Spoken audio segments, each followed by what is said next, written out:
Welcome back. I got a review for Zombie Holocaust. I enjoyed the film so much I decided to do a separate review and talk about the various versions.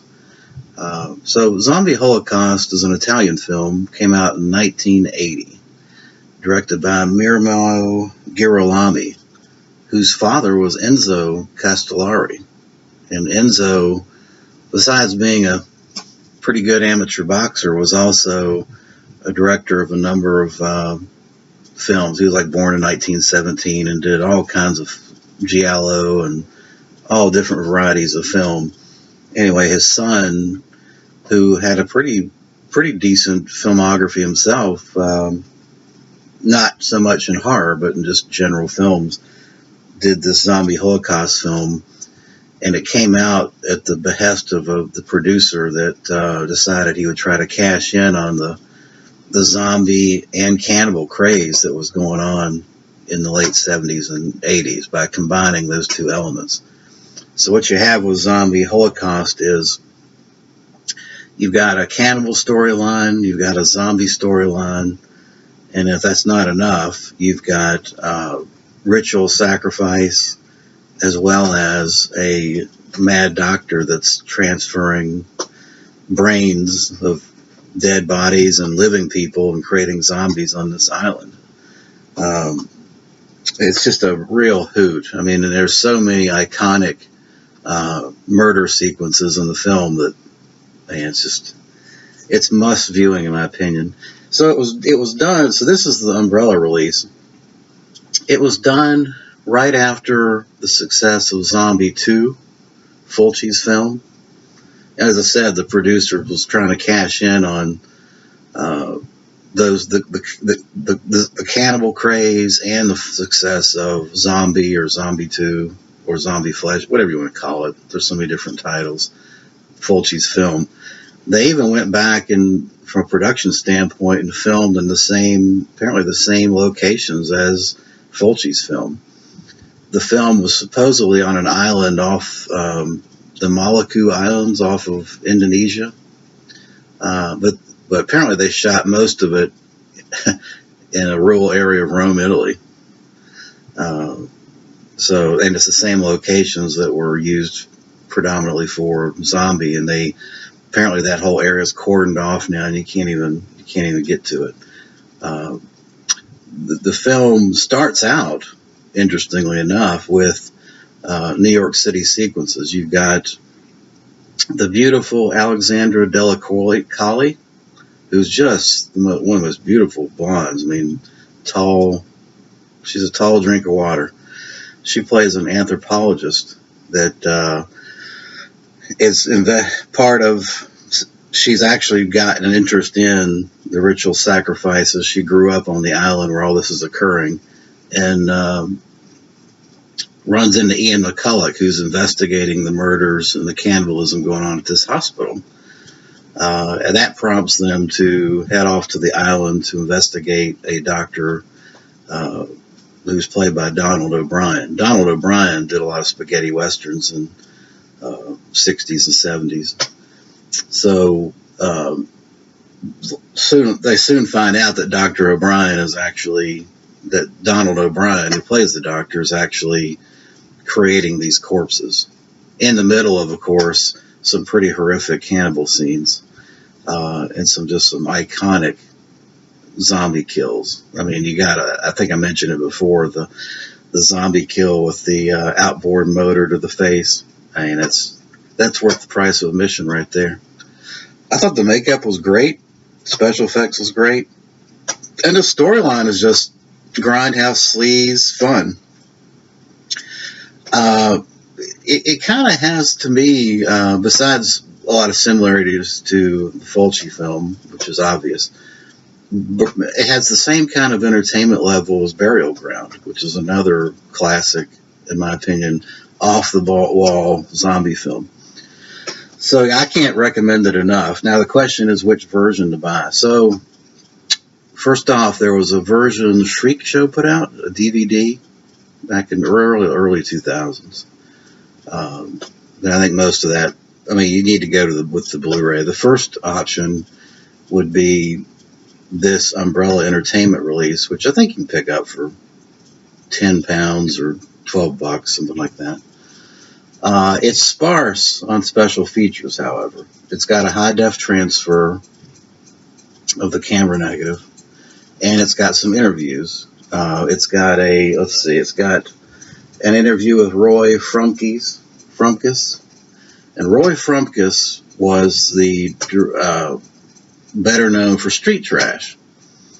He supplied a couple of minutes, 2.5 minutes of footage from an unfinished film he did for the alternative version of this film, which is The Mad Doctor of Blood Island. So The Mad Doctor of Blood Island is the same movie, the Zombie Holocaust, but it includes about 2.5 minutes of footage and changing the opening credits of Zombie Holocaust. It includes footage from Tales from that They'll Tear Your Heart Out, Roy Frumkes' film, unfinished film. And then this film has a variety of what I call quick edits to kind of speed things up. But it's essentially the same film, just the different opening credits. So back to this. So 88 films. You've got you actually have the footage from Tales That'll Tear Your Heart Out with commentary from Roy Frumkes. You got a 15-minute interview with Roy Frumkes and how he's involved in the film. You got an art gallery, and then you've got some behind the scenes of Tales That'll Tear Your Heart Out. And then finally an interview with Mauricio Trani, who did some of the special effects, and a deleted scene. So that's what you got on this on this Umbrella Entertainment release.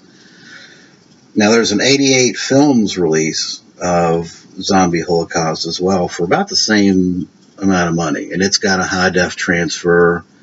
The two things that it has different from any of these other versions, it's got like an 80-some-minute documentary on cannibal films, which you can get if you got the Grindhouse release of Cannibal Ferox. You've got that documentary, so that to me invalidates that one. They also have a Q&A with Ian McCulloch at some horror fan thing in Manchester, England. I don't know much about it beyond that, even how long it is. And it may be an Ian McCulloch interview from the Beyond. It may be on some of the other releases like the Beyond I thought of, but I can't confirm that. And then there's like a 16-page booklet included in the 88 films release. So if you want to go, I guess that would be your cheapest options, would be the 88 films release or the Umbrella release. The 88 film, this is the sparsest of the releases. And what's kind of irritating about this release, if you want to talk about getting on a rant a little bit, I mean, the film is Zombie Holocaust. But all the special features, with the exception of this deleted scene and the interview with the special effects guy, is about Roy Frumkes' little 10-15-minute movie that he made that never saw the light of day, except for this release and having been on the Mad Butcher, Dr. Butcher MD. So there's very little in the way of commentary and interviews associated directly with this film. So that's a little bit puzzling. Now let's talk about, to me, this is the definitive release. Dr. Butcher MD. This thing is loaded. This is a Severin release, and it is absolutely loaded with special features. The only thing it doesn't have everything that it's got, the only thing it doesn't have is an audio commentary track of the films. But it's got both films. Disc 1 is Dr. Butcher, and then Disc 2 is Zombie Holocaust. So here is it's even got the barf bag that they used at 42nd Street to advertise the film back in 1980. But you got both discs there, Zombie Holocaust and Dr. Butcher. I like the fact that they changed the design of the disc for each film. And then you've got your alternate artwork. Now, as far as the special features on this, it is copious. you have, let me put my barf bag back up.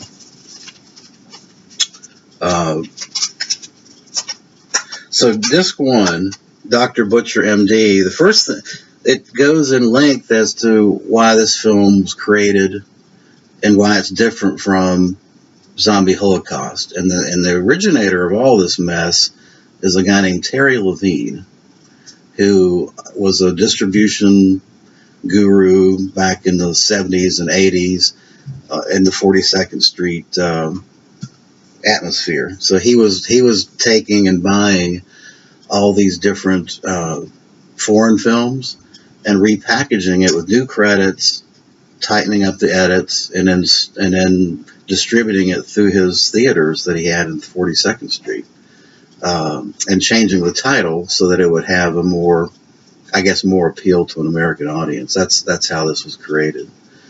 So that's a lengthy 20-30 minute interview with Terry Levine, which was really, really good.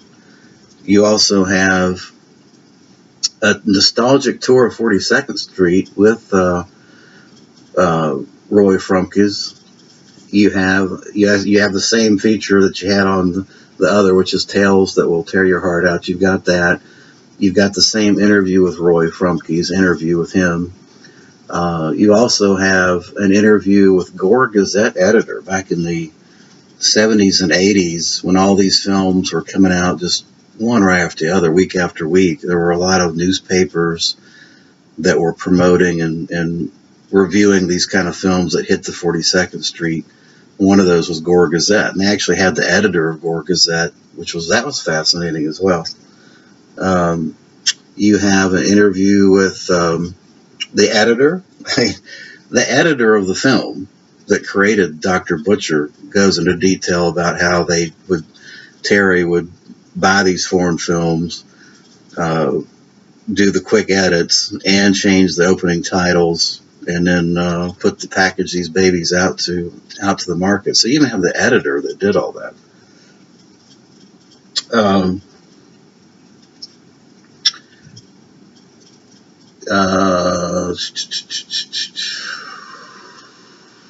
Theatrical trailer. All of them have theatrical trailers.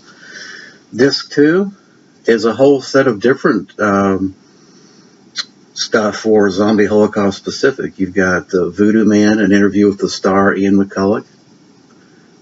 You've got an interview with the special effects guy, Rosario, can't pronounce his last, Prestopino.